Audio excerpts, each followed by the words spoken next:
Hello, it is Tuesday, March 23rd, 2021, and today we will be remaking a game in Unity. So yesterday I was playing some of the games from the Squarespace Jam 12, which is a game that game jam that I was participating in, and someone asked me about one of the games if I could remake it on stream and explain what I was doing. So I will be doing that, just to show off the game that we will be remaking. I did not make it. It's called Grand Magus, and it is on gamejam.com, so it's gamejam.com game Grand Magus.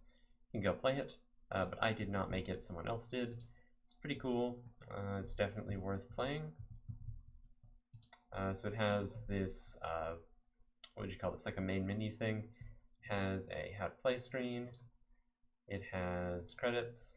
I've not seen this screen. Okay, so it does that. All right, good to know. It has a leaderboard function, so we'll have to remake this somehow. And it also has just, the play button.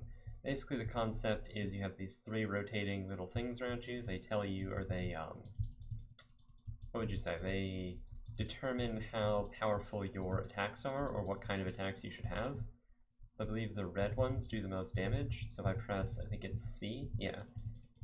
This is the most powerful attack, but it's also got the smallest sort of area, and it also has the lowest reload. So there's red, that's the reload or the power. Blue, if I press X, is the speed. So these are the fastest, but they're also the tiniest and the least powerful. And then I think with Z you get green, which is much larger. So really you can have like a combination, so you can have two blues and a red, so it's more powerful and it's faster, essentially. So yeah, that's sort of the gimmick for it. It's really cool. You basically just circle strafe at the beginning, and then you have these little wizards that shoot at you, so there's at least 4 types of enemies. So yeah, there's the little dudes, and there's the dudes with their mouths open, and then there's the much bigger dudes. I don't know the main differences between them. I don't know if they have any main differences. But then you have the wizards, so there's 4 different types of enemies. You have this score, and then you have health, so if you take a hit, you get a little animation, etc., etc. So that's what we're going to be recreating. Hopefully it will also work in a browser, but I don't know. But anyway, so I'm going to start with a sort of brand new Unity project here, and let's just clear out the stuff we don't need. So this post-processing volume and the example assets can just be deleted because we don't need them.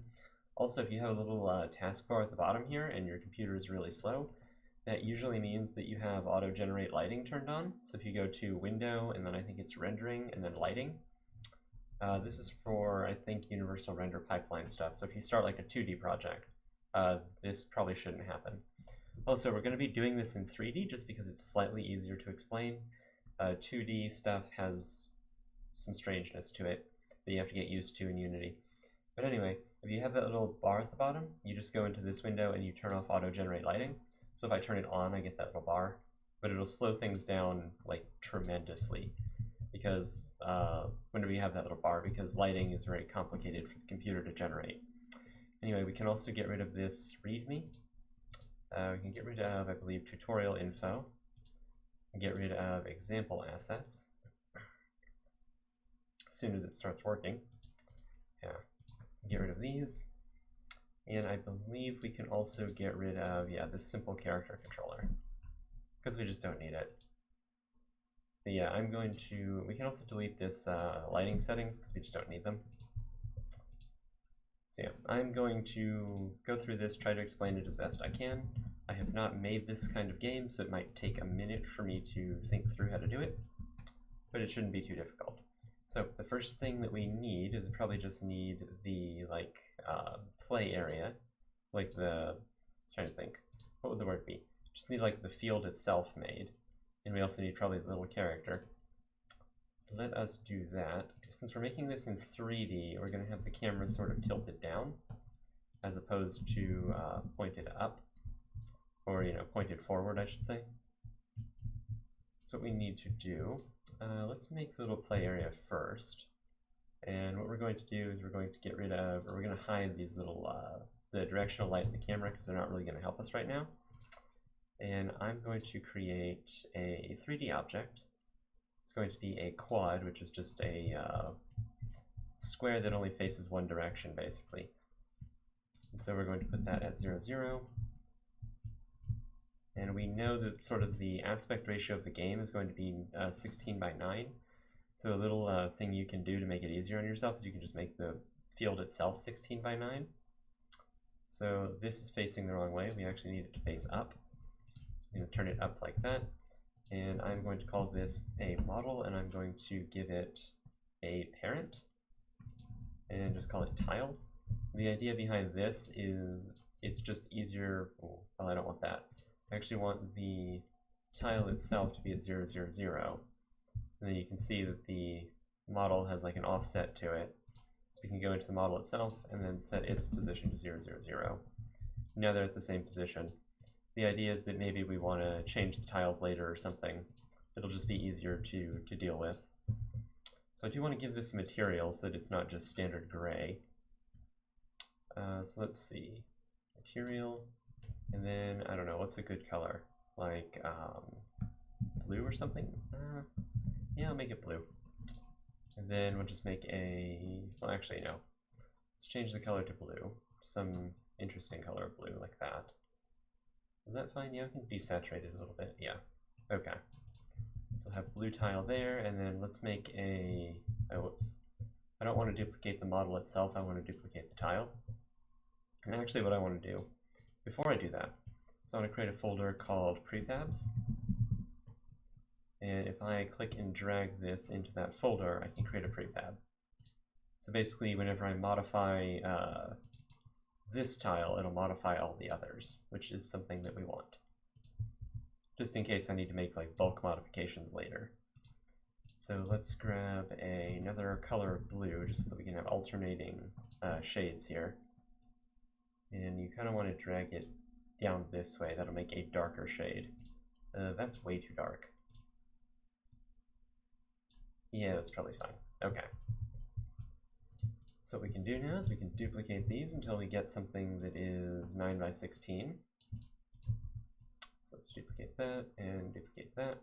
Oops, don't want to duplicate that one. I want to duplicate this one. Yeah. All right. So yeah, so this is 6, 7, 8. Then we want one of you. And then let's not duplicate that. We want to duplicate the middle row here, because that'll be the alternate one. Yeah, there we go. And then we can duplicate this across 4 times. And that should be 9 by 16. Okay, now we can, what I want to do is instead of having all of these floating out here in sort of the main area, I want to create an empty. And we'll put this at 0, 0, 0. And what I want to do is I want to move all of this. I basically want this to be at 0. So we need to move this a little bit. Let's just see, so it's now at 0.75, so that's a positive number. And it doesn't have to be, it's just kind of nice when things align to the 0 axis. So yeah, that's fine. All right, now I need to find that empty game object, so that's at 0, 0, 0. Let's call this the map. Then I will just put all of these into the map. Great, now we can just hide that if we need to. So now that's where our player is going to be. So now let me find the camera itself. Let me move that into a good sort of position here. I think that's roughly the center. And then it's not going to be exact because it's facing down. For the most part, it'll be fine. That's at 90. I don't want that at 90. I want that closer to maybe 60. How do we want to do this? I think that might actually be okay. I don't like how that has the shine on it, but it'll be fine. Actually, maybe facing down is not so bad. 75. Can we do like maybe 85? Yeah, maybe something like that. All right, that's probably okay. And that way it's a little bit imperfect. That's fine. So now that we sort of have the map itself, oh, something I didn't do. So this is where having the prefab is going to help us, I think. Yeah, okay, all of these have a mesh collider. We just want to get rid of that because we have better ways of dealing with collision than allowing the collision system to actually do it. Or sorry, we have better ways of dealing. We will never need to collide with the floor, is what I'm trying to say, because we have better ways of dealing with that problem. So yeah, I do want to get rid of the shininess of that, so I think we can do that by reducing smoothness. Yeah. So now it's an extremely rough surface and it doesn't have any shine. I'll probably put 0.1 on it. Yeah, there we go. Now we get kind of a gradient on it. That's probably fine. Okay. So the next thing we probably want to do is we probably want to put like sort of a wall around this so that it looks kind of enclosed. So the way we can do that is we can create an empty, create a 3D object, a cube, and then put it at 0, 0, 0, create a parent for it, which unfortunately doesn't come in at 0, 0, 0 for whatever reason.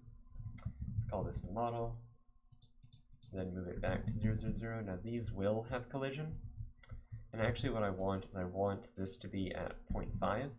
That way the center of it, the game object that's the parent, will be at 0, and it gets easier to reason about when you do that. So this will be a wall, and we can make that a prefab.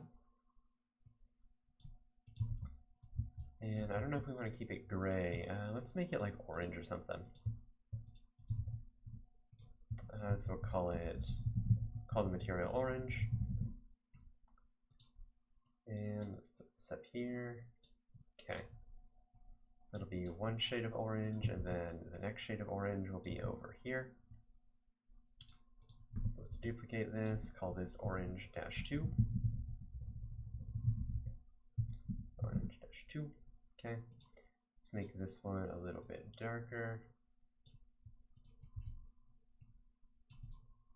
That'll be fine. And then it can alternate with the ground. That's perfect. Okay.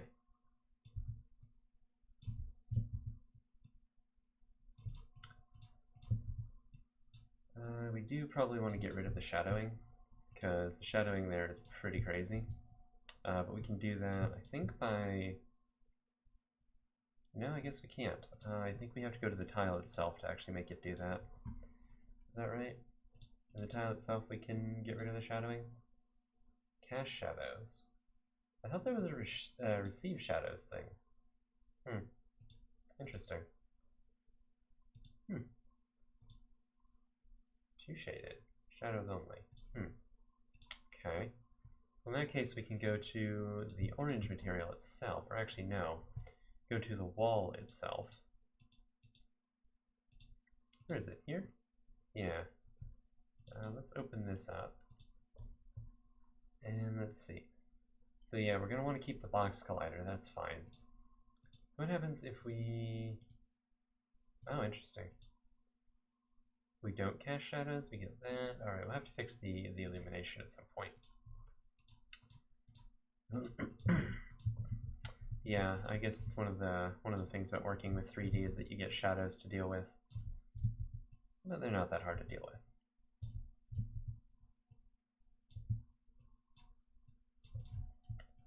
Okay, let's grab some of these.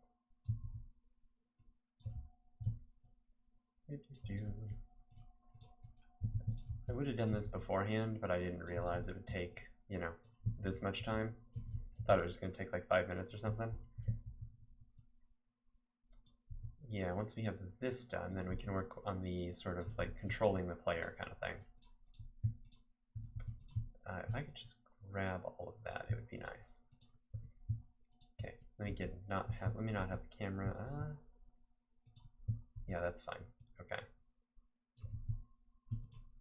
Okay. Cool. Now we have this little box. That's good. All right, now let me look at the global illumination stuff. So if I take this directional light, let me look at this really quick. Okay, so I think what we can do is we can take the light, we can turn it the other way, can make it sort of blue, sort of like a darker color. Set the intensity down like super low. But the idea is that you make like a darker light. I don't know, maybe I don't know this technique. I'm not very good with lighting. Yeah, from what I recall, one of the techniques is that you make like a super dark light, and then you make it like bluish or something, and it gives you sort of a shadow color. Maybe I don't know. Alright, but there is another directional light here.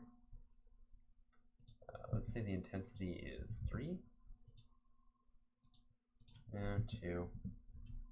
Soft shadows. No shadows? Oh, interesting. Okay, yeah, let's not do that. Hard shadows, no, soft shadows. Real-time shadows, 2? No. 0.3? 0.4? Okay. That might work, yeah, because now we have the shadow, but we can actually see what we're doing. Okay, I'll take that. I can make things work. I'm not very good at making things actually look good. I think typically you call this like the sun. Then this is the moon, I believe. I think that's how you do it. I know, it's been a long time since I've done lighting. Okay, so now that we have, actually let's hide these because I don't want to see them. Oops, hide these because I don't want to mess with them. Okay, so the next thing we need to do is we need to get a little character moving around on this. So we have our little field here. So yeah, the character itself, we're going to create a C# script.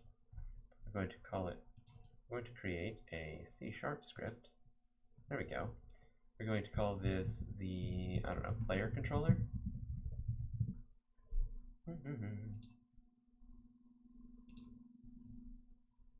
Right. So it's always a question of how you actually move the player, whether you want to use physics or whether you want to use math or whatever. I think we're going to use physics, just because I know how to do that. I mean, with math, it's not super hard, but like transform.translate, I don't know, not a huge fan of it. So I'm going to get rid of the system.collections or whatever nonsense. I'm going to get rid of all this because we don't need it. So let me just make the little player object first so that I can sort of explain a couple things. I'm going to create an empty. I'm going to put it at 0, 0, 0. And then we're going to create a, let's say, a 3D object. Let's call it a cube. That'll work. We're going to put it at 0.5. That way it'll, well, actually, it'll depend on the height. I don't think we're going to have the character be 0.5 in height. Sorry, I don't think it's going to be 1 in height. I think it's going to be 0.5 in height. So at 0.25 as the offset. That way it appears like it's sitting right on top of these blocks, even though, well, it doesn't matter. But yeah, it'll appear like it's sitting right on top of these blocks. That's the important part. So we're going to keep the box collider, but I'm actually going to turn it into a trigger, because we don't necessarily want the player colliding with enemies in the traditional sense. Like, we don't want it to, well, actually, if we make that a trigger, the issue is that then the player will go outside of the map, outside of the bounds. We do have ways of fixing that, but, no, actually, I have changed my mind. That's not going to be a trigger. This will be the model. What we will do is we will duplicate the model. Basically what I want is I want 2 colliders. One I want to be a trigger, the other one I don't. And so this one will be the hitbox. And this will make sense later why we're doing this, but I'm just going to do it right now because it makes sense to do it now. And I'm going to remove the mesh collider, the mesh renderer, and all of that. What that will do is that'll basically turn it invisible. So if I hide this, see there's nothing visible, but we do have a collider here. That way the player still has a hitbox, but they can also, they still have something that we can use as a trigger, but they also don't necessarily have to collide with enemies. And then not colliding with enemies will make sense a bit later. And actually, we may not want this to be a box collider, we may want this to be a capsule collider. That might just make more sense in the long run, but we can deal with it later. So this will be the player, and then I will add a rigid body. So rigid bodies in Unity basically give things the ability to collide with other things. So just because you have a collider doesn't necessarily mean that you're going to not be able to move through something. It only works if you have a rigid body, because the rigid body talks to the physics system. But anything that has a rigid body, basically if you have two things in Unity that collide, one of them has to have a rigid body or the collision doesn't register, as far as I know. Or at least that used to be how it was. We're going to reduce the angular drag to 0 because we don't need it. We will also uncheck gravity. This is how we're going to deal with the whole falling through the floor issue. Because otherwise, if I have gravity on and then I play this, what will happen is this will fall through the floor. So yeah, as you can see, fall through the floor. And we will deal with these issues in just a second. So we can turn off use gravity, and now it won't do that. The main reason for turning off gravity in this case is that we're not doing any kind of jumping, we're just going to move around on a 2D plane. So it makes no sense to have gravity running. Like, it makes no sense to be constantly colliding with the floor. Okay, and so there's a referenced script that's missing. What that means is that there used to be a mono behavior or like a Unity component here, and we just deleted the file for it. That was the script that we initially deleted, so we can just remove it, and it'll be fine. And those errors will go away. Or at least they should. Yeah, they do. Okay. And so now we're going to put basically we're going to put the player component on this, and yeah, I think that'll work. Yeah, we're going to put the player component on this, and then we'll have the model itself that will determine what the player looks like. And we have the hitbox, that will be what actually registers hits whenever the player takes damage. So yeah, let's go into the player controller itself. So if we want to reference basically we want to reference that rigid body and tell it that it needs to move when the player presses the W, A, S, and D sort of keys. So in Unity, if you want to get input, you use a thing called input. So you say input.getKey, and you can say getKey or getKey down. The difference between getKey and getKey down is that getKey will tell you if the key is being held down, whereas getKey down will tell you if it's been pressed that frame. So generally a Unity game runs at approximately 60 frames a second. So every frame you get a method called update that gets called. And this is a Unity message. To people who know about programming, this is not done through inheritance. This is actually done through some dark magic in Unity. That's why it's okay for this to be private.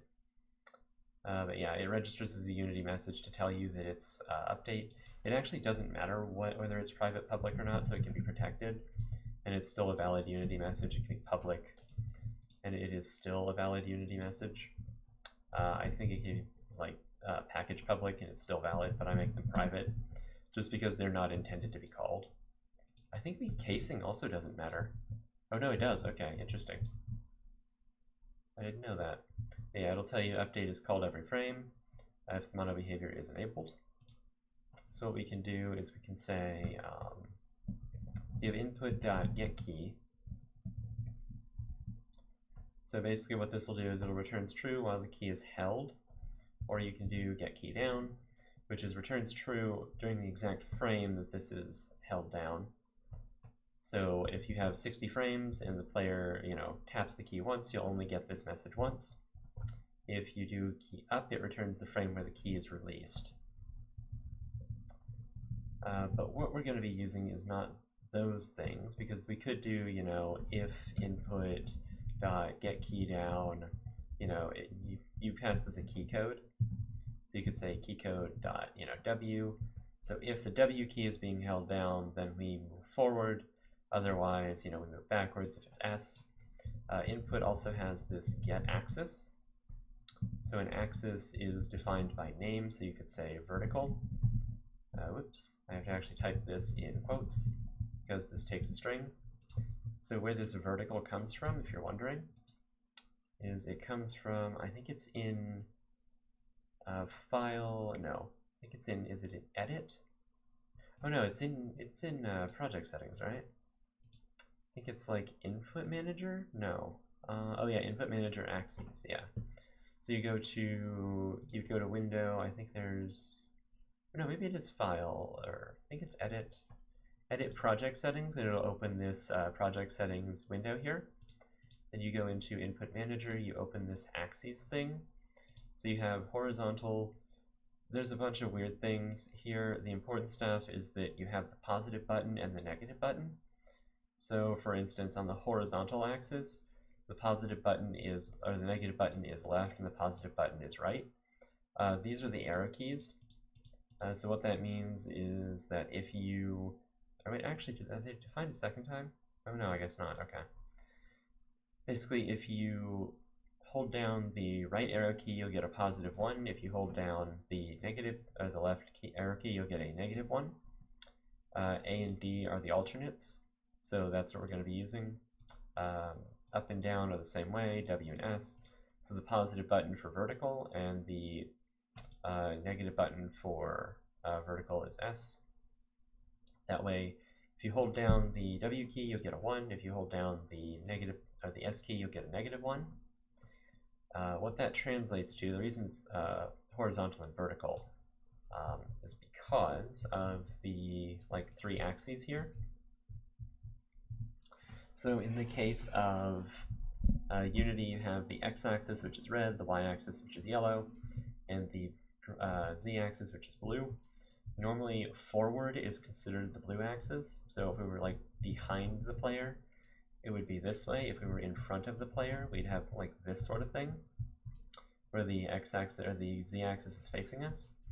So horizontal is what we're going to assign to the x-axis, and vertical is what we're going to assign to the z-axis. So it's not x and y like you would expect, it's x and z. I'm not entirely sure why that is, that's just how it works. It's kind of strange. But anyway, this will return a number between -1 and +1. And so what we want to do is we want to do a little bit of vector math. So it's a little bit, it's not horrible, but what we're going to do is we're going to store the result of this. So we're going to call it float horizontal, or sorry, vertical. And we're going to call this a float horizontal. So these are the horizontal and vertical inputs, like the -1 and +1. So horizontal. That's how it works. So yeah. So basically, if the player is holding down W, we'll get a 1.0 here. If the player, let's say, is holding down the D key, we will get a 1.0 here. You know, if it's the A key, we'll get a -1, etc., etc. That's what that means. So what we want to do is we want to create a new vector, and we can actually see that vector in the world. So what we can do is we can say vector3, because that's what it's going to be. This will be the direction. So we're going to say that's equal to a new vector3, and then it'll ask us, so we have 3 different ways that we can create a vector3. We can create no arguments. I believe that'll create a 0, 0, 0. We can use the x and the y, or we can use the x, y, and the z. And you can go through these, I think, by pressing these arrows, or you can press the up and down arrows on your keyboard. This is like the autocomplete or IntelliSense or something. I don't know the actual word for it, but it's super important in Unity. This is, or in programming, whenever you get started, to just know what you can do with something. I mean, otherwise you could go look at the documentation, or if you control click, it will take you to the actual Unity sort of defined class. You can sort of see here that we have interesting stuff. We have 2 constructors for this. I'm not sure where the third one is. Yeah, we have the 2 constructors here, so that's how we would know what else we can do with this. We also have the static objects. We have all the all the methods and stuff like that, all the operators. Long story short, it's just easier to let the computer tell you what you can do with something. But you could go look at the class itself if you wanted to. But anyway, we're going to be using this version. So this will create a thing with the XYZ. Personally, I find it easiest to put, whenever you have multiple arguments, like a ton of arguments, like 3 or 4, I find it easier to put each argument on a new line. In C#, white space is virtually irrelevant. The only relevance is whenever it's between two things. Like I can actually do this, and this is still technically valid in C# because all of this gets ignored. It's really only defined as a separator, so that's good to know. It's also important inside of strings, like this actually has meaning here, but otherwise it doesn't, so you can space things out however you choose, or you can jam things together if you choose. But in this case, I'm just going to put each one on a new line. So as I said, the X is the horizontal axis. So we're going to say this is horizontal. We're not going to move anywhere on the Y axis. And as you can see, whenever I have the autocomplete window up here, the Y is bold. It's telling me that this is going to go for the Y argument. So I put another comma here. It'll change the signature and it'll turn Z bold. That means that we're going to input the Z axis. So this is going to be the vertical one. And so I'm just going to debug that really quick. You can say debug, I think it's .draw array. And so array, I think the only difference between array and a line is that array has a predefined length of 1. So this one, we're going to draw array, and we only need to give it a start and a direction. So we're going to say transform.position. That's going to be the start, so that's going to be the center of our player. And then we're going to draw it in direction. And so we're just going to do that every frame. So we can then see what the direction is. And what I will do is I will add this player controller to the actual player itself.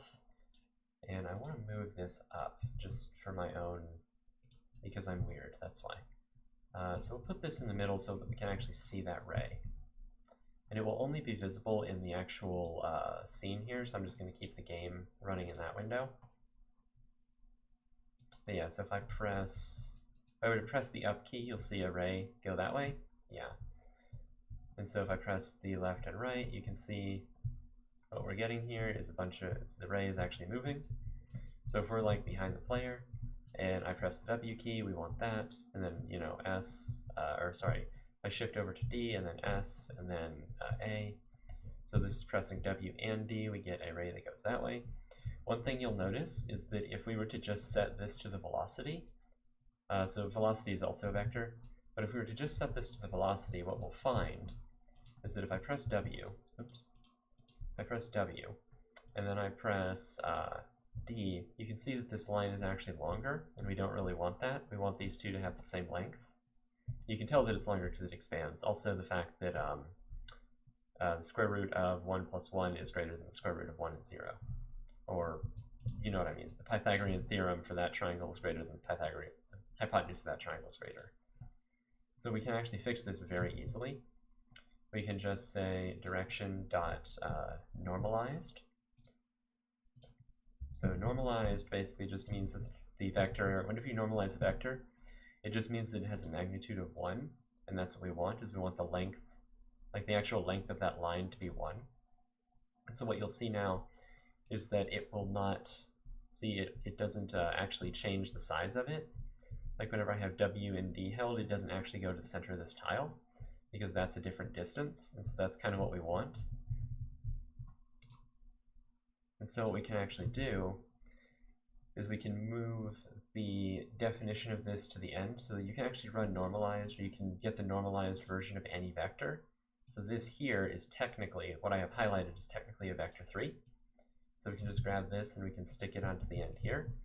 And now this direction vector is normalized. And so since I took it off of direction, if I go back into here and we look at it, you'll see that this is functionally equivalent, nothing changed. So yeah, you can see it doesn't actually go to the center of that tile anymore. So that's what we want.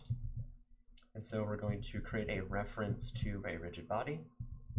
And then we're going to set the velocity on that rigid body to whatever the vector is, or whatever the direction is.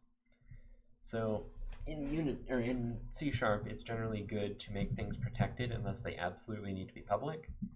So we're going to say a protected rigid body, and the naming convention that I use is underscores for private and protected methods, and I will just call this a rigid body because there's no reason not to.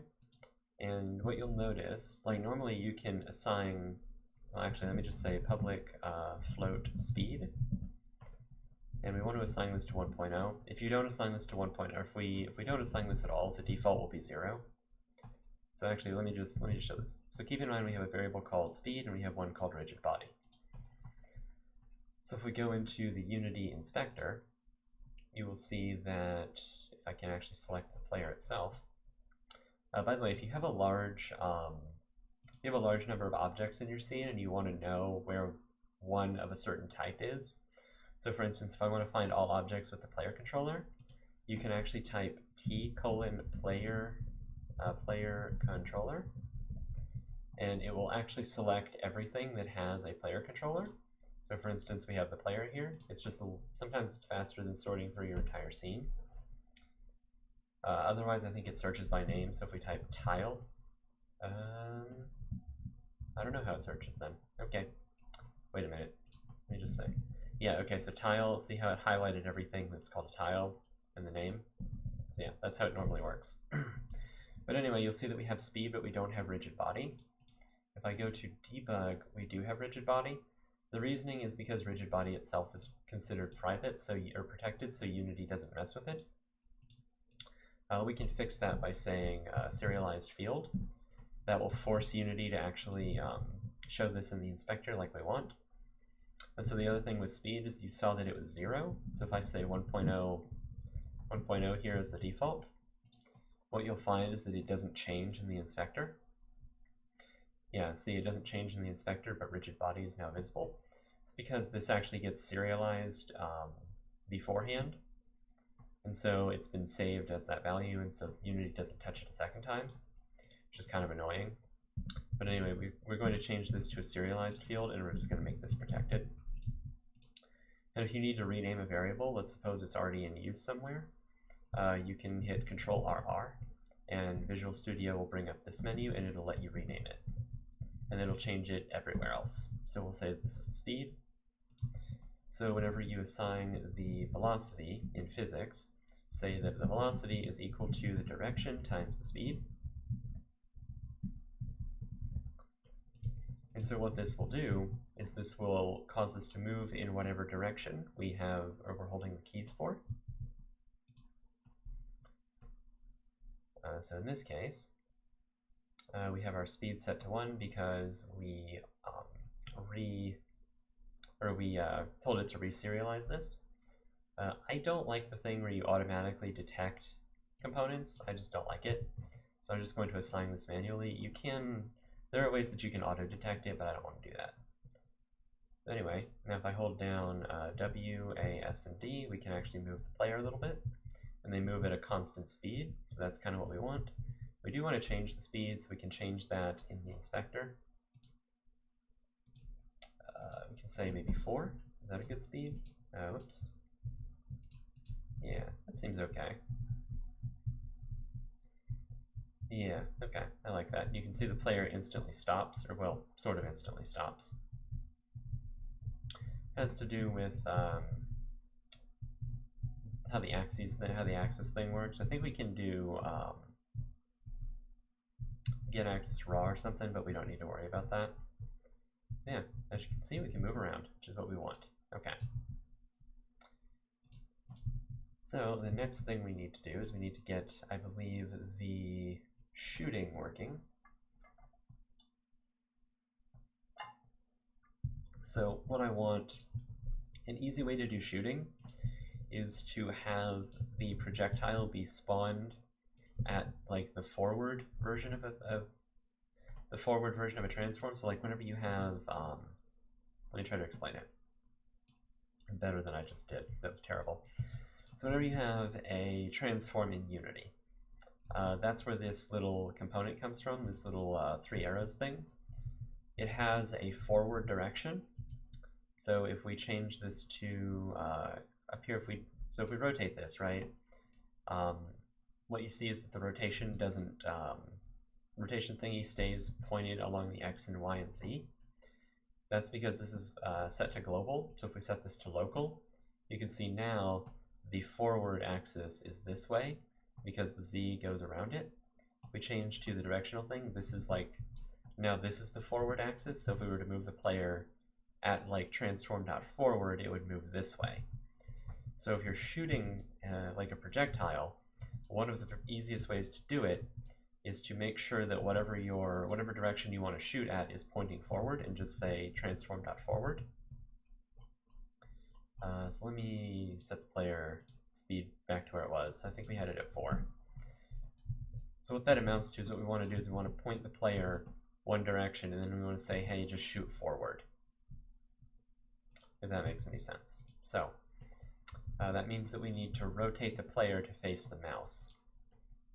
And we only want to rotate the actual model itself.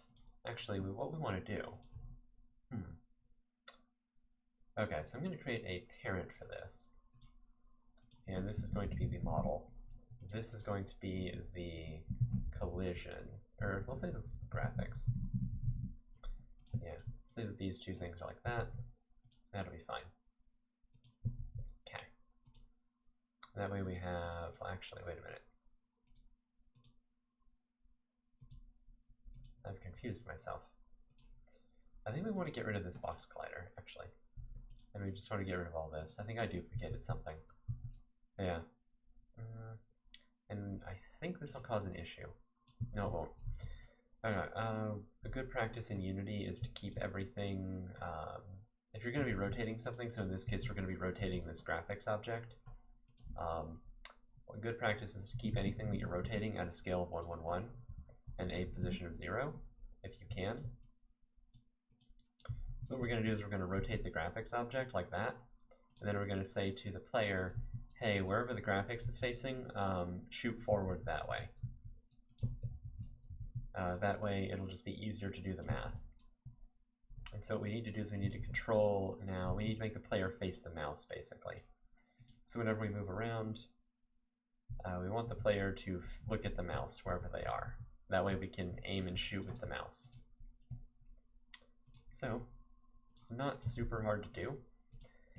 We just need to transform the mouse to a position in the world. So we need to say, you know, wherever the mouse is on the screen, just get that world position.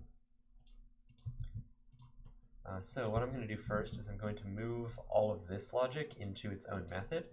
So we're going to say protected void, let's say handle movement. And we're just going to copy and paste this. Then we are going to move this into here. So now this is functionally equivalent. This method will just be called, and then we'll start here and do all this, which is what we want to do. And then so what we want to do for handling looking at the mouse is we need to do, I think it's a couple ways we can do it. We can do raycasting, or we can just get the world point. I think what we want to do, well, because we have the camera facing in a weird way, we want to do raycasting. So whenever you raycast, what will happen is the camera will figure out where the mouse is, and then it'll shoot like kind of a line out towards the mouse, and whatever it hits, it will tell you.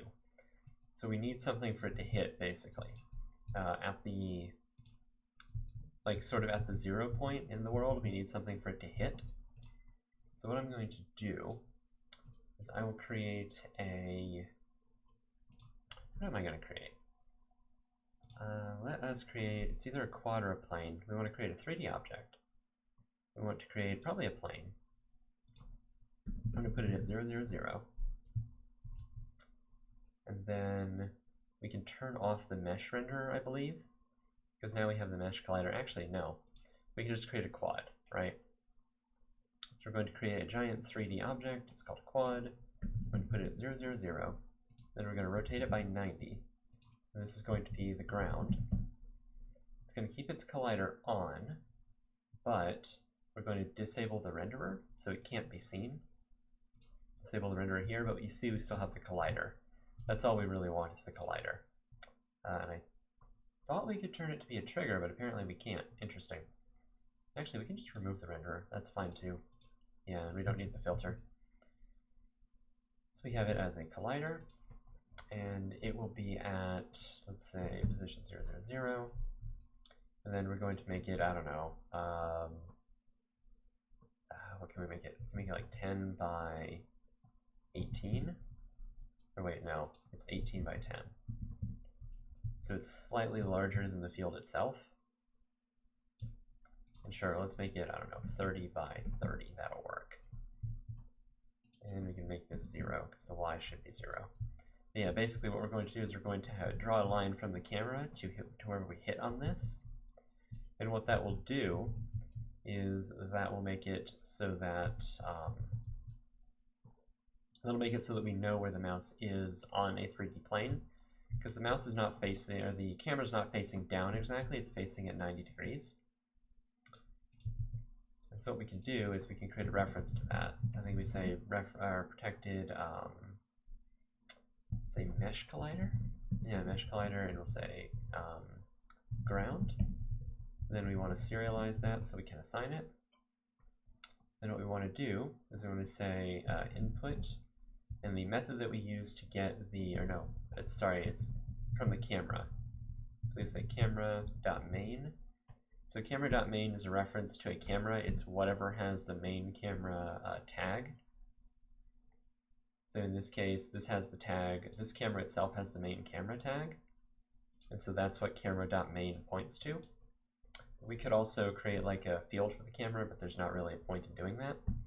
So now that we have a camera, we can say, I think it's screen to world point, or no, what we want to do is screen point to ray.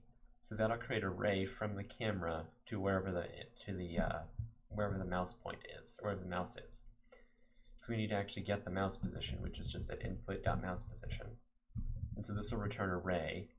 And we can actually draw that ray if you want to see it. So we can say debug dot, I think it's draw ray. And draw a ray from, well, let's say the, wait a minute. So that's the direction. So we'll say ray, and this is the ray. Store that here. And then what we can say is we want to draw a ray from the camera. And since this is camera.main, we can just get the transform.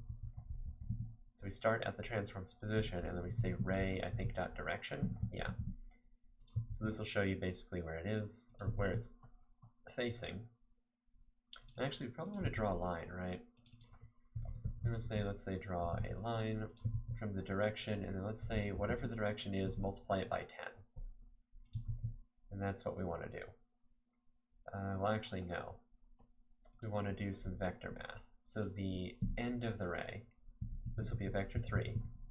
This will be the end, and it will be the camera.main.position. .main.position. Or sorry, transform.position. So this is where the camera is in 3D space. Then this is a ray that represents the direction. So we basically take the camera's position in 3D space, we take whatever vector this is, multiply it by 10, and then we call that the end point. So it'll make sense what this is doing in just a minute. So we're going to draw that line in the inspector. Or not in the inspector, but in the actual scene view. So what you'll see is you'll see a line from the camera, and it'll project out this way, assuming I did this right. So if I drag my mouse around the screen here, you can see if I put it in the upper right on this view, it's I can't point to the screen unfortunately, but you can see it's on the upper right here. And if I hover over the player, you can see the line is being drawn over the player. But as you can see, it kind of pokes through the terrain a little bit. So what we want to do is we want to stop it whenever it hits the terrain. And so that basically you can use this sort of debug dot draw line and draw ray to make sure that you have your vector math right. So since this is doing exactly what we want, so if the mouse is in the upper right, we want the position the player looks at to be in the upper right. Same thing with the bottom right, left, and then things like that. So you can test your vector math that way. It's really a cool thing that you can do. So we don't want to do this exactly. What we want to do is we want to say physics .raycast.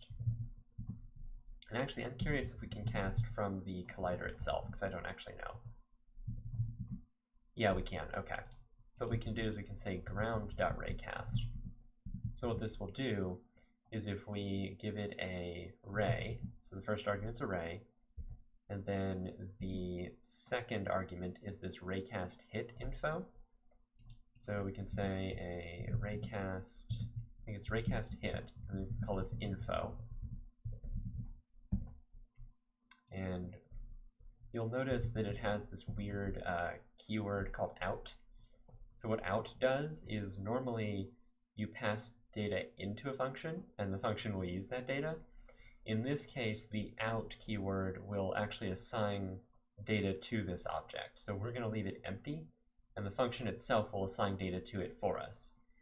The reason that they do this, by the way, is because collider.raycast returns a value already. It returns true if the raycast hit the collider and false otherwise. So this actually, if this returns true, we need extra information, which is what the hit actually was, telling us like whether or not it hit isn't good enough. So this is how you do a function that returns two values in C#. But this is an old way of doing it. There's actually much better ways to do it now. And there's actually just much better ways to do it in general. I'm not entirely sure why it was designed this way. In my opinion, it's poor design, but whatever. I believe you have to put the out keyword in the function signature itself, so you have to say out info. And then we're going to say for the max distance, we want that to be a very high number. Specifically, we want it to be, I think, float. Is it float.infinity? Yeah. Oh, is infinity not a value there? Or is it mathf.infinity? Yeah, mathf.infinity.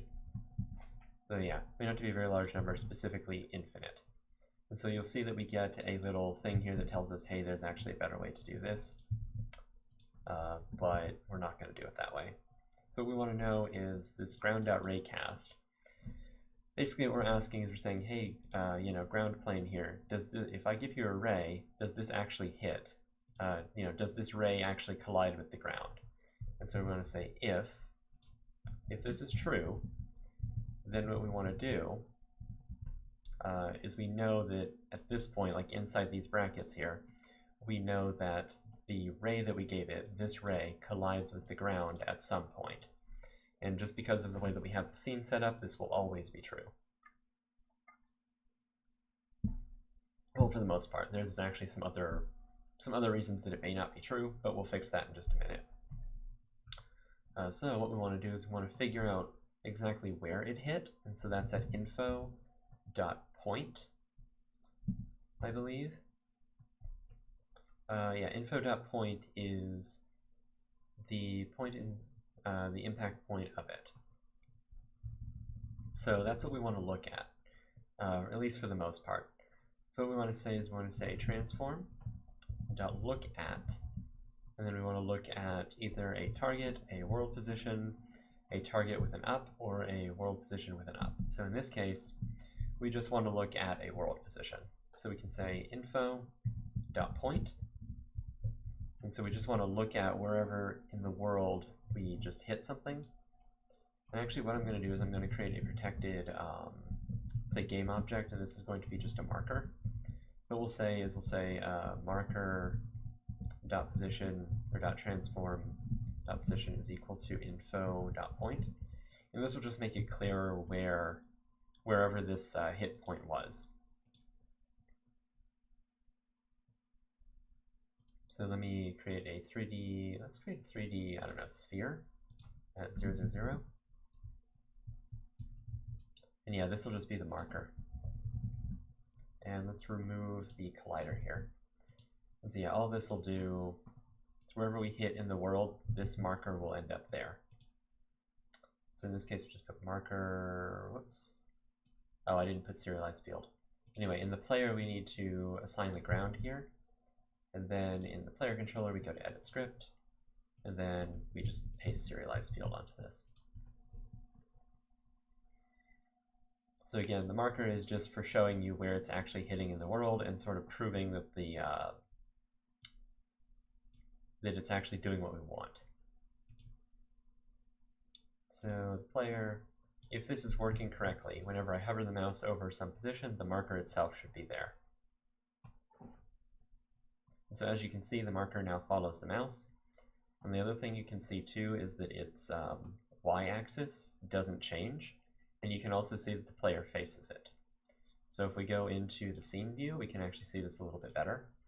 If I select the marker itself, you can look at its position. This should never change. At least functionally speaking, it should never change. Yeah. Let me look at where did the marker go. All right.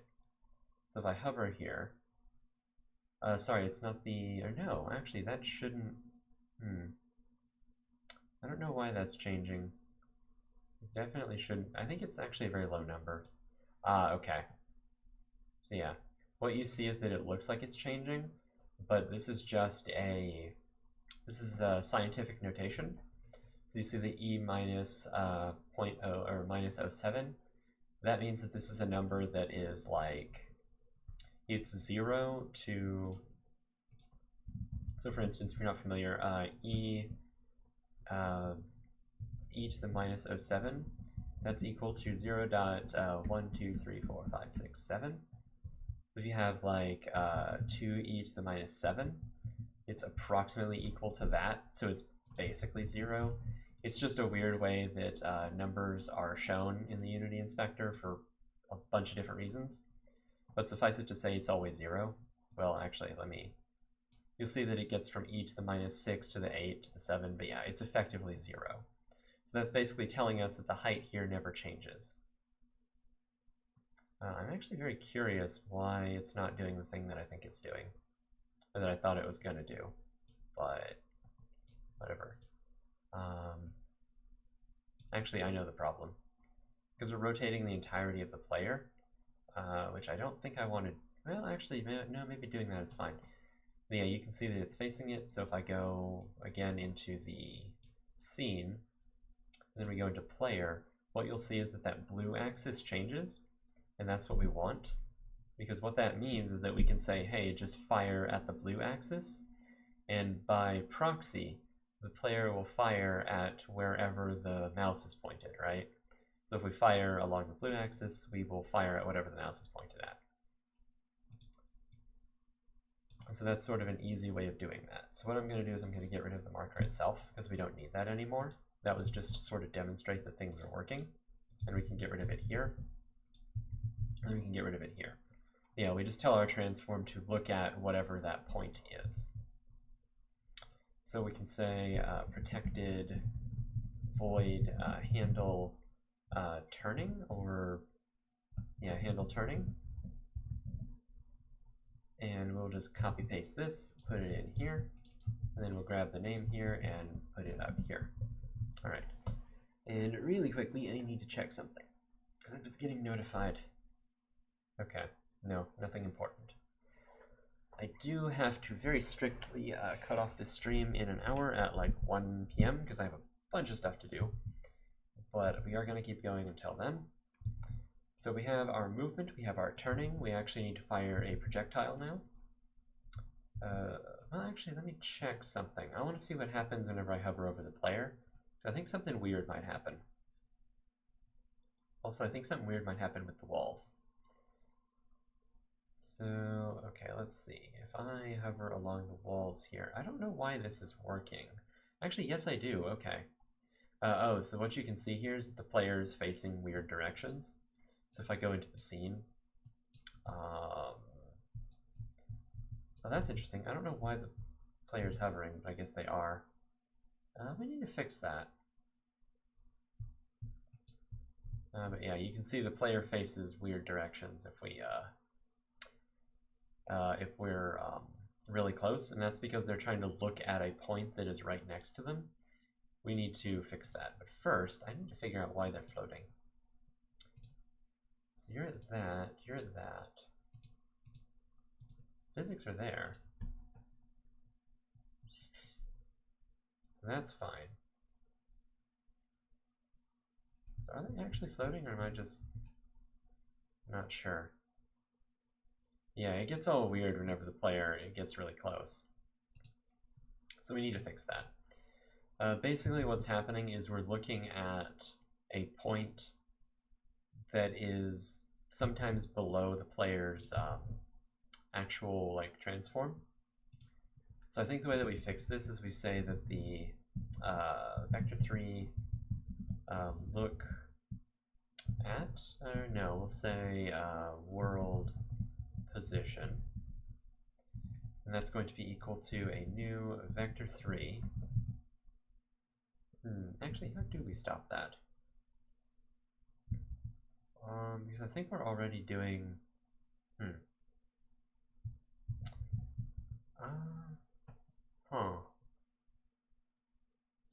Actually, I guess what we can do is instead of using transform.lookAt, well, no. We basically want to keep the transform from looking at a position that is equal to itself. I think what we want to actually do is we want to calculate the rotation ourselves. So I think we can do that with quaternion look rotation. So we can say the reason that we want to use quaternions is that we can tell it to only rotate on certain axes, which is all we really want to do. So if we say that we have the world point, which is the info.point, we can get a rotation. I think we say quaternion.look rotation. So we can pick a rotation. Can pick a rotation for forward and backward. I'm trying to think. Actually, no. We can say transform.lookAt info.point, and I think we can give this a world up. So I believe it's already rotating correctly. Yeah, that's interesting. Let me think here. So if we do quaternion.look rotation, we can create a forward vector, and the forward should never. So the forward should be transform.position minus the info.point. And then I think what we can do, I know there's a way to do this. Creates a rotation, yes. And then we can say transform.rotation equals quaternion.look rotation.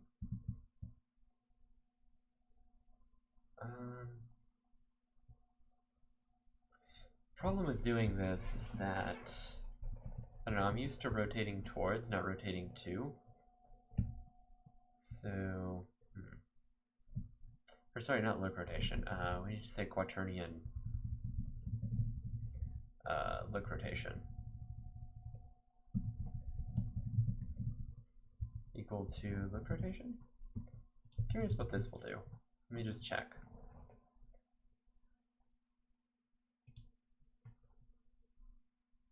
Actually, let me see how this is being rotated. So if we get really close, okay, that doesn't work. What happens to the player's rotation? Nothing too crazy. So what we can say is, we can say that this is equal to quaternion, quaternion.Euler, and we want a new vector3.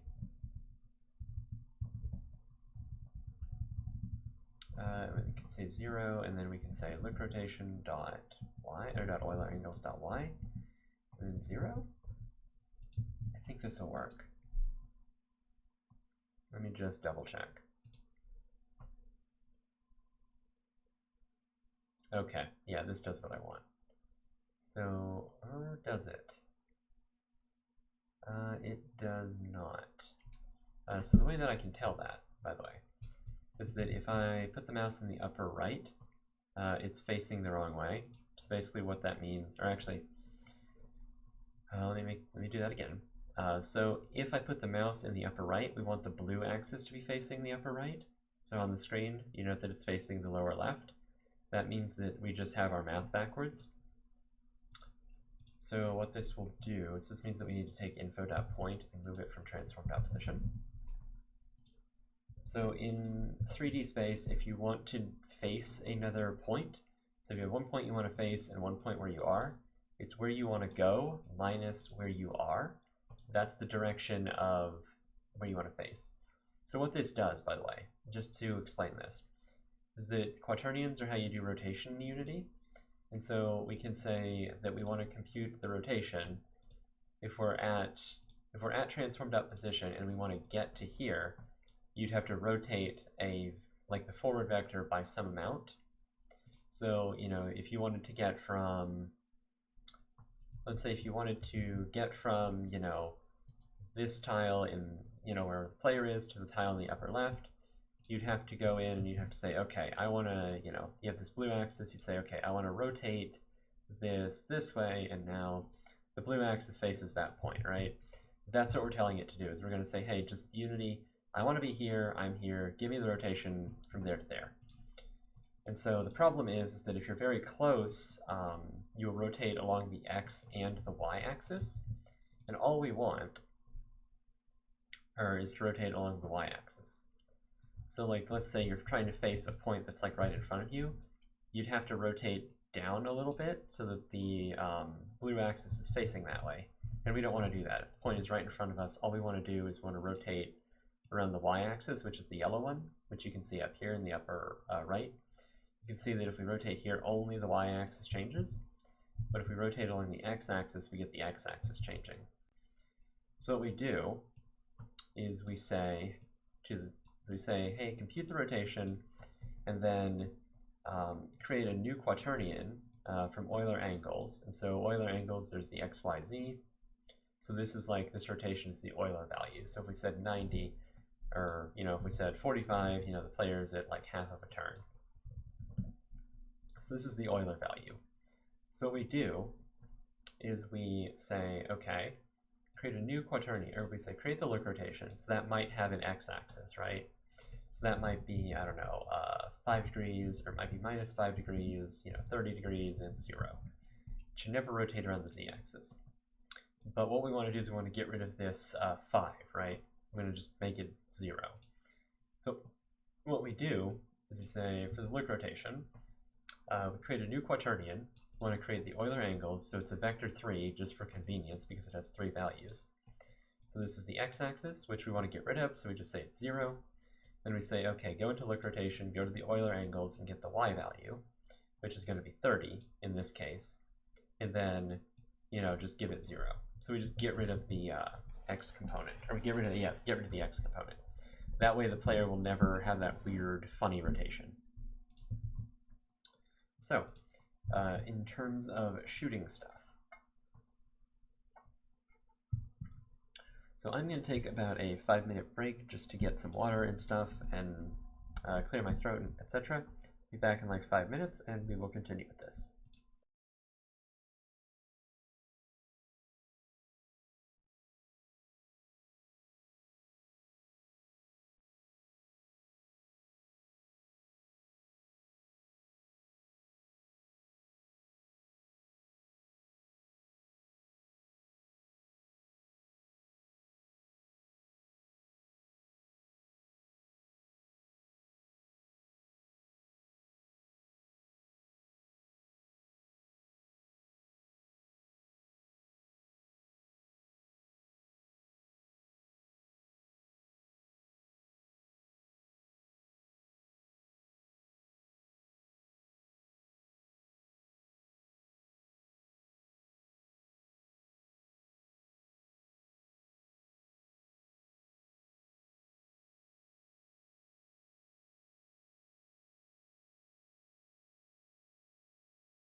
Alright, and I am back. So, we need to work on actually shooting stuff. And so the way that we're going to do that is we're going to spawn a projectile, or we're going to spawn a prefab. So in Unity, if you want to create something, you just tell Unity what you want to create, and it will create a copy of it for you. So we're going to give Unity something to create. Let's just create a 3D object really quickly. Let's type in X, Y, and Z. This is going to be moved with physics, so we're going to need to give it a collider and a rigid body. So in the case of this, we're going to have a 3D object. It's going to be a sphere. It's a bit large, so let us change it to maybe 0.3, 0.3, and 0.3. Yeah, that's probably fine. I want this to have a trigger as its collider instead of actually pushing things around. The difference with the trigger is that a trigger actually doesn't push anything around. It just sort of collides, or just sort of tells you that it collided. This is going to be a bullet, and we're going to put the bullet component on this. So what we will have is we will have a rigid body, and again we're going to disable gravity because we don't need gravity. We're going to disable the drag because we want this to go at constant speed. And so here's where we're going to put our projectile component. And so we're going to make this a little bit generic. So we're going to call this a projectile component.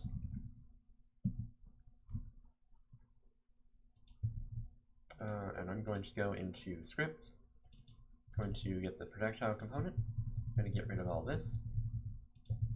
And so what we want this to do is we want this to do two things. First off, we want it to sort of start moving forward of its own accord, and then we want it to, when it hits something, depending on what it hits, we want it to do a couple different things. So, first off, I'm going to make this an actual prefab. Let me add projectile component here. Let me click and drag this into the prefabs folder so that we have it as an actual prefab. Now we can delete it from the world, it's fine. What we will do is we're going to have a public void initialize. In Unity you can't do constructors, so we have to use some kind of initialize method. It doesn't really matter what you call it, but I call it initialize because that's just a common thing that people know. And so in this case we're also going to need a rigid body reference because this is the thing that moves us. So we're going to call this rigid body. And we need to serialize that so we can sign it in the inspector. And so when we initialize this, what we want to do is we want to fire this, basically we're going to instantiate it and then we're going to tell it, hey, start going. And so what we're going to do, actually for this case we'll store the speed and everything. No, we won't. Yeah, no, we won't. In this case, we're actually going to send this, we're going to tell it how fast it needs to move. So we're going to give it a float speed. What we'll say is we'll say rigid body dot velocity. Rigid body dot velocity is equal to transform dot forward, so wherever we're facing, times the speed. And so transform dot forward will always have a magnitude of 1, so this will have a constant speed. And that, I believe, is all we need to do. So in the player controller here, we will need to create a protected game object, or we'll say projectile component. The difference here is that whenever we call instantiate, if we had a game object, we would get a game object back. If we have a projectile component, we'll get the projectile component back. So this will be the projectile prefab. Whenever I have something that's supposed to be a prefab, I always put prefab at the end of it. That's not required. I think it just makes it a little bit more sense. And so in this case, we need to check if the mouse is being held down or if the left click has been pressed. And so that's going to be from input.getMouse button down. So again, get mouse button, it tells you if the mouse button is held that frame. Whereas here it'll tell you if it has been clicked this frame. So this one you'll get every frame that the mouse is down, this one you only get once. So if I hold it down for like 2 seconds, I'll get this once. if I hold it down for 2 seconds, I'll get this, you know, it's like 60 times a second every second. Yeah, for 2 seconds. So we're going to say if input get mouse button down, and then this requires an integer, I believe. Yeah, so it requires, yeah, that's the only thing you can pass in. So it goes from, I believe 0 is left, 1 is right, and 2 is middle. I believe that's how it works. What we're going to say is if, and get mouse button down returns a bool, so it tells you if it's been pressed. So we're going to use left click, so that's 0. And then what we're going to do is we're going to say projectile component. We're going to say projectile is equal to, and we're going to use the instantiate method. And so as you can see, if we say instantiate, there's a couple different things you can do. In this case, you can instantiate, we're going to instantiate an original. We're going to instantiate it at a position, and we're going to instantiate it with a certain rotation. So we're going to say we want to instantiate the projectile prefab, and the position is going to be transform.position, and then the rotation is going to be transform.rotation. And this is our transform. Basically what this means is that it's going to be where we are, it's going to be facing where we are. And so now we can say projectile.initialize. And now, since it's already facing our forward, it'll move away from us in the forward direction. So let's just say it is 5.0. And so now what this will do is this will assign its rigid body.velocity to forward times speed. And this is all we need to do to fire something. This doesn't control the fire rate, it just controls whether or not we're firing something. We have to control the fire rate a different way. So now we have this projectile prefab field. We can just click and drag the bullet into it. And since it has a projectile component, it'll know about it. And I think the bullet itself, yeah, requires a reference to the rigid body, which we're just going to put here. So now, if I left click, what we get is that the bullets move away from us. And one thing you'll notice is that they don't actually despawn, ever. They just keep moving off into infinity, which is not really what we want. So there's a couple issues with that. So the first one is we need to make these self-destruct whenever they hit something. Basically anything. Well, almost anything. So what we're going to do is, you noticed earlier I put the collider as a trigger. I thought I put the collider as a trigger. Let's open this. The sphere here, yeah, the collider is a trigger. So what that will do is when the bullet is wedged inside of something, like whenever it hits another object with a collider, you'll get a special Unity message called onTriggerEnter. So we're going to say public or protected void or private void onTriggerEnter, and this will be the other collider that we hit. So all we want to do now is we just want to destroy ourselves when we hit something. What this will mean is that basically we just destroy ourselves. The reasoning for this is because we're going to do something else later, but we're always going to destroy ourselves when we hit a valid target. So this will cause a bug that I already know about, but I just want to show it so that it makes sense if you ever have it happen to you. So what would you expect to happen? Nothing. More specifically, what happens is if you see it, you'll see eventually it like flashes once on the right. What happens is that it creates it and then it immediately collides with the player and self-destructs. So a way that we want to deal with this, and this is going to be true for most projectiles, is that the projectile needs to know who fired it so it can know who to not hit. So in this case, we're going to have a protected, how are we going to do this? There's a couple ways we're going to do this. You know, we're going to have a protected game object, and this one actually will be protected. It will not be serialized. And then we're going to call this the owner. So in this case, we're going to say if other.gameObject, so this is the game object of the other, is also the owner, then all we want to do, instead of doing anything, we just want to return.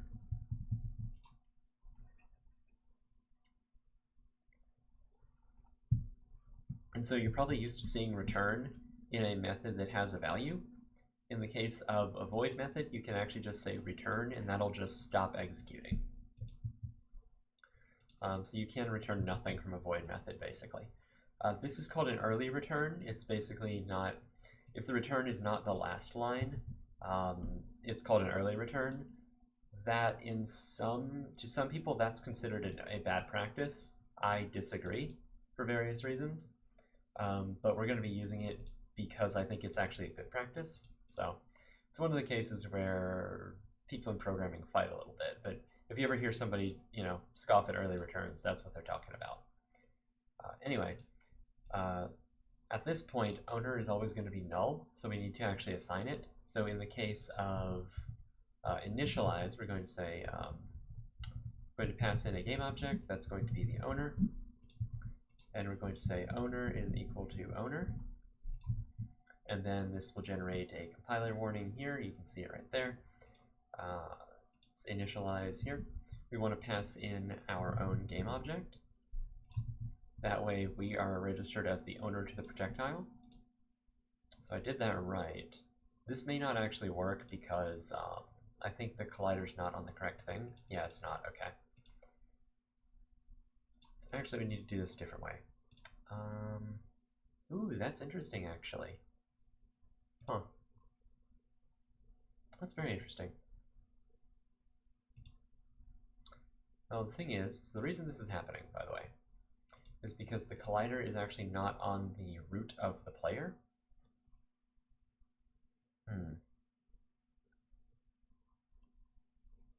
I guess we can pass in this case, we could have the protected game object, and this will be the hitbox. Yeah, we'll just create a hitbox here. Basically what we will do is the hitbox is the thing that registers whether or not the player was hit. So in this case, instead of passing in our game object, we're going to pass in the hitbox, because that's what will collide with the projectile, and that's how the projectile will know that it has hit a player. So in this case, the hitbox has the not error rate. Interesting. Actually, that's not what I want to do.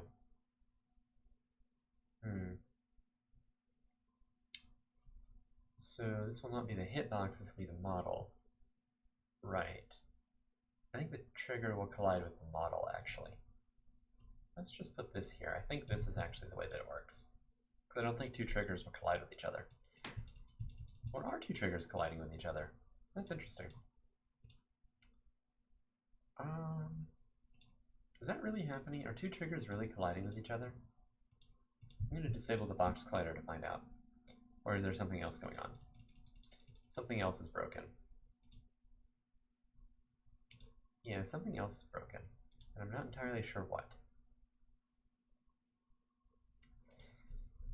If other.gameObject is equal to owner, turn.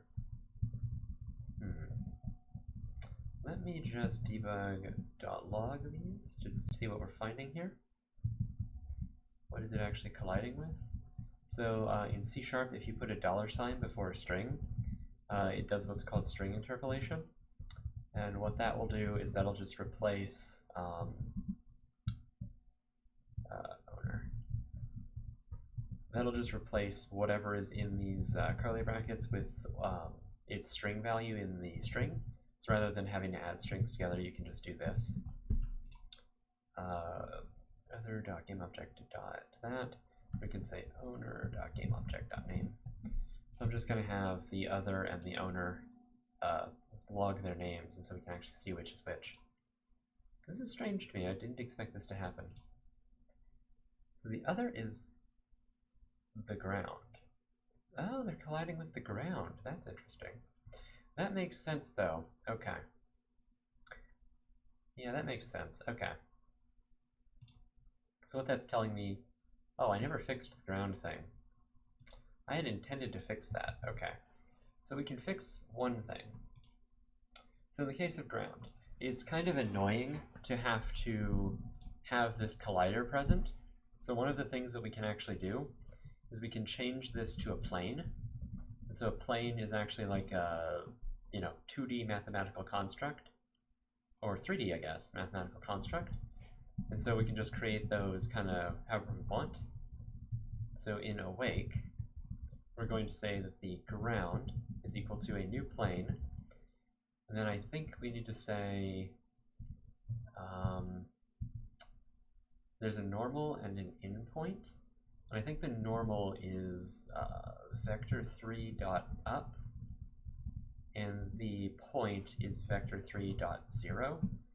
So this, I believe, should create a plane facing up, or where one of the normals is up and the point is 0. Basically, it'll create a plane at 0, 0, 0 facing up. And then what we can do is we can get rid of... Actually, why can we not raycast you? So we can raycast there at out enter. Interesting. Okay, so this doesn't take a raycast hit, this takes an enter, or an out point. So say float, actually we can show off a different syntax here. So from what I understand, I believe you can say out float info, if I recall. This is valid, yes, okay. So this is the enter. So this is identical to what we did before, so we could say float enter, and actually I think we need to say that this is equal to 0. Yeah, we could say that's 0. We could say equal to mathf dot minus, or I don't know if you can negate infinity. Oh, negative infinity.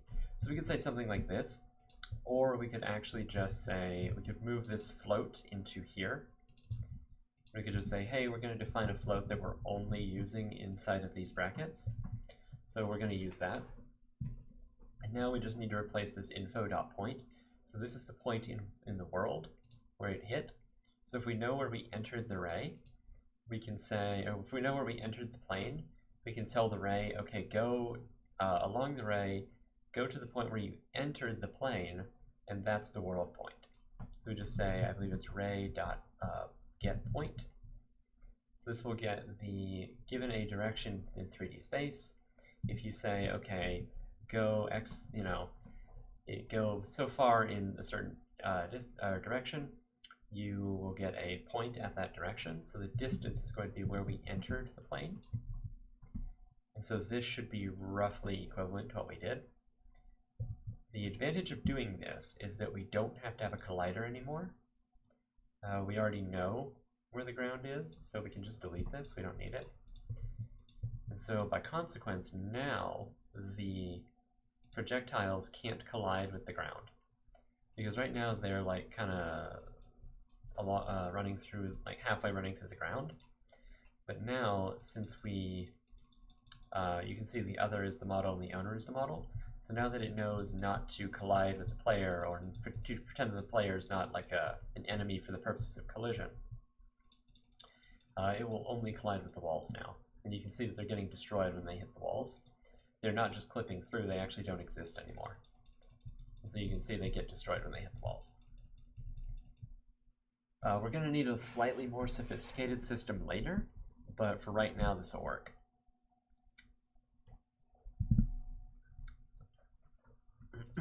So we can double click this to actually go to this point. We can get rid of it. So now that we have that, we need to spawn the projectiles at a more reasonable sort of point. So what I'm going to do is I'm going to add a little thing to the player. So we're going to duplicate you. Then, I don't know, add a little thing that looks relatively like a gun.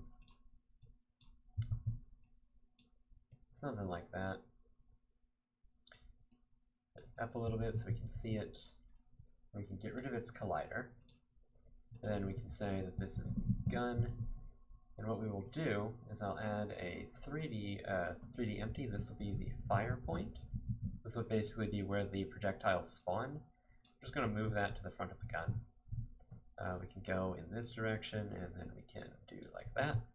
That's roughly at the front of the gun. So we're going to duplicate this. This is going to be just a sort of black kind of color. Maybe like an off black because it looks a little bit better. Okay. And then what we want to do is we want to go into the player itself, player script, and then we just want to create a transform. So we can say a transform. This is the fire point. Then we're going to serialize it. And now in the place where we spawn the projectile, right, we're not going to actually spawn it at transform.position or transform.rotation. We're going to say firepoint.position and firepoint.rotation. Or, yeah, .rotation. I think that's right. No, it actually might be transform.rotation. I'm actually not sure. Let's find out what happens there, because I'm curious. But yeah, you can, in the inspector, you can assign something to a transform as opposed to a game object. Basically, all it does is it just targets the transform of the game object. It's a shortcut for going to gameObject.transform. And so yeah, let's see what happens. Yeah, okay. And as you can see, it fires from the fire point of the gun. The advantage of doing this is that now it's not clipping through the ground. It's actually on, you know, in 3D space here, which is what we want. So yeah, we have that. And so we're going to do the thing that we normally do. We're going to create a method. We're going to say protected handle shooting. And then we're going to move all of this into here. This needs to be a void. Nope, that was how you spell void. Then we're going to put this in here. And everything there works. Okay. So now that we have that, what we need to do is we need to create some enemies.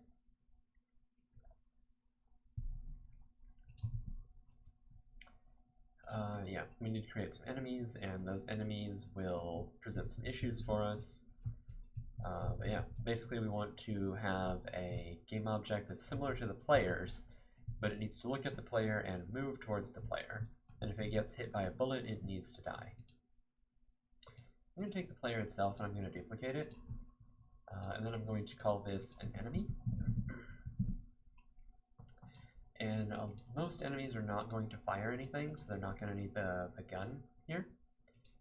In the actual graphics themselves, I don't think it will need, no, it actually will need both the hitbox and the model for various reasons. But we can remove the player script. We're going to need an enemy script instead.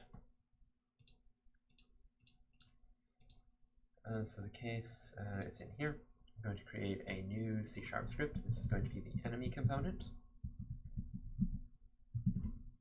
And really, I should have called this a player controller component, but I just didn't.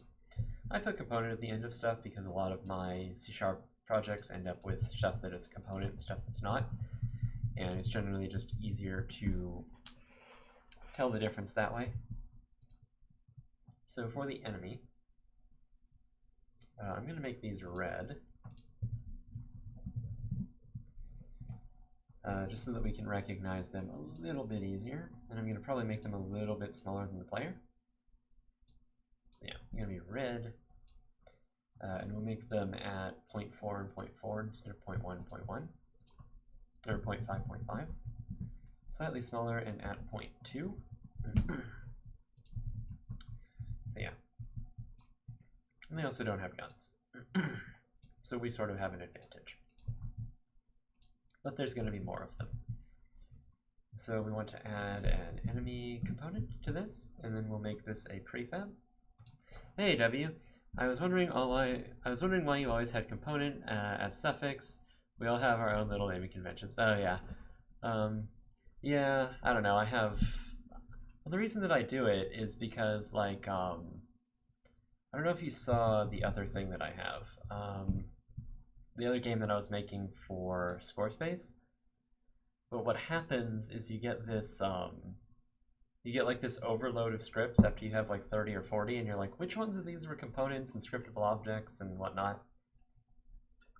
In case you're wondering why I'm doing like this sort of tutorial stuff, is because someone yesterday asked me to, but they're not here today, so I'm hoping that they'll be watching the stream.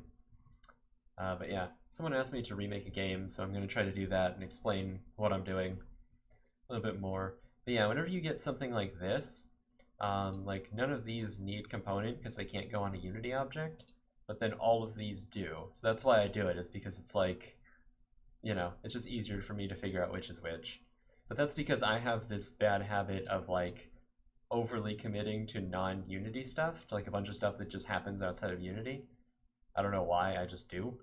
So that's why I do it. But like if people do everything inside of the Unity component system, it makes more sense to do it that way.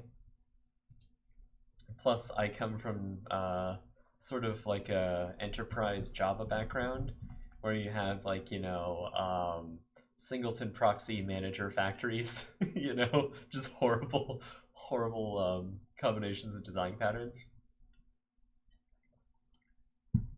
So yeah, that's why I always do that sort of stuff.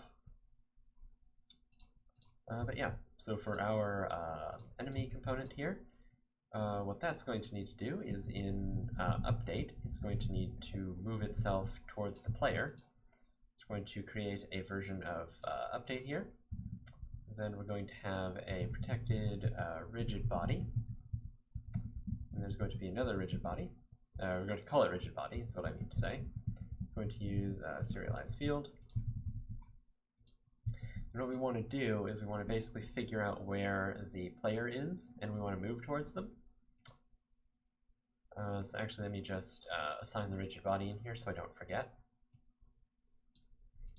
It's not a bad thing to have non-Unity classes as far as I know. Some YouTube videos I've watched favor them as well. Okay, that's good to know. Yeah, I mean, I don't know, it's not bad, but I think Unity was designed with the intent for you to not do that. So I don't know, it ends up, it has that sort of, just effect on the code base where it becomes more advantageous to make the names longer and stuff. But yeah, I mean, it's not like bad in the sense of like an anti-pattern, or in the sense of, you know, bad for the actual workflow. It's just kind of, I don't know. I guess it's like an idiosyncrasy.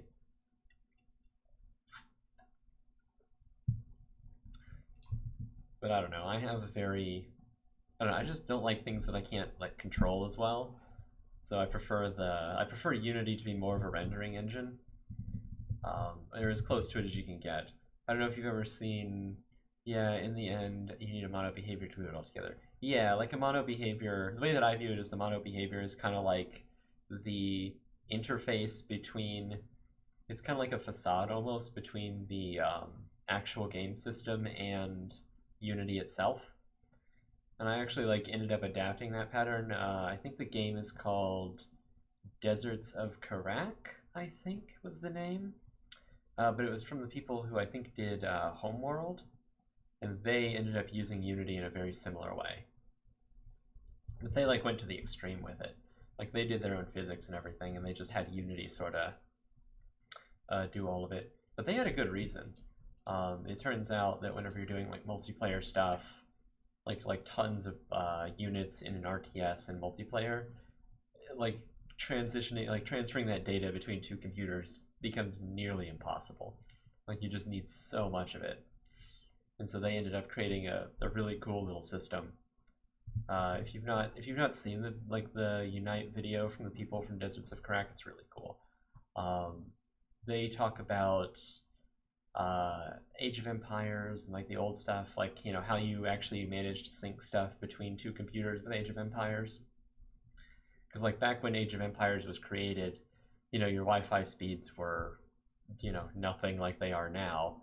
And so trying to get, you know, a couple hundred units synced between like 8 machines is no easy task. But yeah. So in order to move towards something in Unity, we need to know where it is. So what you can do in Unity is you can say find object of type, and then you give it the generic type here, and you tell it, so let's say in the enemy's case, we want to find the player controller, because that's where the player is going to be. And then we basically want to look at that and move towards it. So we can actually make this slightly more efficient. Find object of type, I think, because people abuse it so much, has been optimized in Unity, but I don't like abusing it, so we're going to say we're going to create a variable here. We're going to say this is the player controller, and we'll just say player. And then in private void awake, what we're going to do is we're just going to set the player equal to that, because in our case, the player is going to be immediately spawned. They're going to exist at the same time the enemy is spawned, so it's perfectly okay to do this. And so what we want to do is we want to look at a position that is equal to our position minus the player's position, or no, the player's position minus our position, because it's where we want to go minus where we are. So this will be a quaternion. This will be the look rotation, which is going to be equal to quaternion dot look rotation, and it's going to be where the player is minus where we are. That'll be the forward direction. Is that right? No, it's wait a minute. I remember how to do this. It was over here. It was, wait a minute. Player.transform.position. Yeah, so it's the player's position minus our position. And that'll give us where we want to go. So we say transform.rotation is equal to the look rotation. So that's where we want to go. And then in the case of moving, we just want to say that the rigid body dot velocity is equal to transform dot forward, and then we're going to create a variable for the enemy's speed. So we're going to need a float, and we're going to call it speed, and then we're going to serialize it, and then we're going to set that to 1.0 just as the default, because otherwise weird things happen. So forward times speed, and forward is normalized, so the enemy will have a constant speed. So now, this should work. At least I believe it should. I thought I made this a prefab. I did not. Okay. Put that there. Alright, so let's just see. So I think the enemy may have fallen through the floor. Or something else happened. So it did not fall through the floor. Is it going the wrong way? Okay. Let's find out where our little friend went. Okay. Well, that's not what was expected. I know the issue, but that's actually quite interesting. I think he's decided he doesn't want to be a part of the game. So what happened? I moved the graphics object away from the center of the enemy, and so we got some very interesting results. So I can fix this by just putting this at 0, 0, 0. Whenever you grab something in Unity, if it's not part of a prefab, it might grab like the internal parts of it and start moving them individually. And so I think what we want to do is we want to grab the enemy and move it there. That's quite interesting. We might also have, no, we don't have any other issues. So now, see that the enemy is moving towards us, and everything is well. I believe if we shoot at this, yeah, it actually absorbs the bullets too. So that tells us that that all of that's working. It is immortal because the bullets don't do any damage quite yet, but you know, baby steps. And if we have multiple enemies, they will all face us and they will all come after us. So yeah, as you can see, we'll have that, and now I think they don't collide with each other, or no, they do collide with each other, don't they? Yeah, so that's kind of an issue. Is that the other thing is that we don't really want them colliding with each other, but we can deal with that a bit later. There's other ways of dealing with that. I think they collide with us as well. Yeah, that has some weird implications. Anyway, the thing that we want to do probably before we go away for the day, or before I go away for the day, I should say. Well, actually, No, I'm going to say this is a good stopping point because there's a lot of stuff I need to do today. But yeah, if the person who I made this for is oh hey Omar, I think you missed like the entirety of the stream, but it's fine. You can watch it. You can watch the VOD for it. But yeah, I actually have some stuff to do today. Like originally, I had planned to make the whole. So the stream that I did, by the way, I was remaking the game as you asked, and we did get a little bit of the way through it. So we got to the point of having the players sort of look at the mouse, you know, moving around, shooting, etc., etc. There are some issues that are not being dealt with. But yeah, watch the VOD, and we can probably continue this tomorrow.